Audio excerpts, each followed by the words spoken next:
Hi you guys, this is Michael Vash7886 and you're watching Gamers Arcadia Show Episode 4.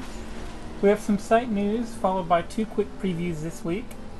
First off, the winners from last episode's contest have been contacted and will hopefully be receiving their download code soon. Thanks for all that entered. And secondly, I wanted to point out some articles that we've posted over the past week or so. I've included the links to all of them in the description. So first up, I wrote up a Deus Ex Human Revolution review. I really like the game, and I wanted you guys to take a minute and check it out. Noodles has been writing up weekly looks at the Resistance 3 beta, and you can read his thoughts for the past 2 weeks, as well as week 3 coming soon. Bubbles has also put up several news articles, including a look at the debacle with the GameStop and Deus Ex Human Revolution. For more information, be sure to see the description. And lastly, several of our staff members recorded a new episode of our podcast, Arcadia Cast. And the topics included Gamescom, and there was a bunch of stuff from that, and Battlefield 3. So be sure to check that out and let us know what you think. And next time we'll be back with one review, as these two previews, you can tell us which one you kind of liked and which one you'd like to see a review about next. And hopefully that will be the review you have next time. If not, something different. But, if you enjoy either game, let us know. Thanks. And here are your previews for Driver, San Francisco, and Hamilton's Great Adventure. Any word on Ordell? Oh, damn. Driver San Francisco is the latest entry in the Driver franchise, and the first on an HD console. The new shift feature looks like it could really make the game interesting. Handling is pretty loose, but once I got the hang of it, I started to really like how it felt. Cars look pretty nice, and they all seem to be real-world cars. I really like the in-car view for an open-world game. The shift mechanic employed allows you to use any car you please, though during some missions you can only switch between two cars. The virtual roads are mapped after San Francisco, so there are plenty of 90-degree turns, giving you ample chance to use your e-brake and drift.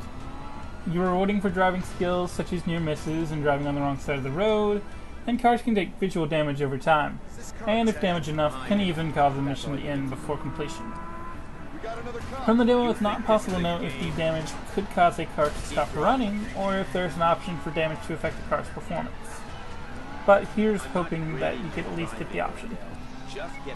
Many of the missions involve getting away from the cops, and this can be a bit tricky. Sometimes you'll have to use something like your e-brake and spin around and try to get out of there before they can turn around. But oftentimes you'll just have to boost and not hit too many other things when getting away from them. Something I really look forward to checking out in the final game is how much free roaming is allowed, and just how big the explorable area is.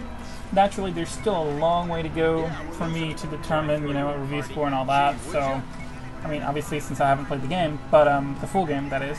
But, I'm really curious to see how this one turns out, and, I know several people that are probably in the same boat as me. So, if you guys would like to see a review of Driver San Francisco next, be sure to let us know. Hamilton's Great Adventure is similar to an isometric platformer. You can adjust the camera with the button on the controller, but it will switch back to the default view once you release the button. The game starts off relatively simple and adds elements as Hamilton progresses through each level. Some of the extra levels really can give you an idea how much tougher the game can get. Scattered throughout each level are various treasures, and getting them will improve your score and ranking.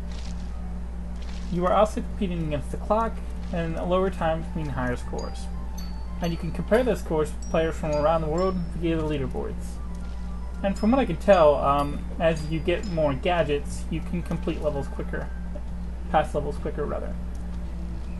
Anytime you like, you can swap from Hamilton to Sasha, a bird friend of Hamilton's that allow you to fly around the level and activate switches that Hamilton can't reach, as well as gather mystic dust to power Hamilton's gadgets.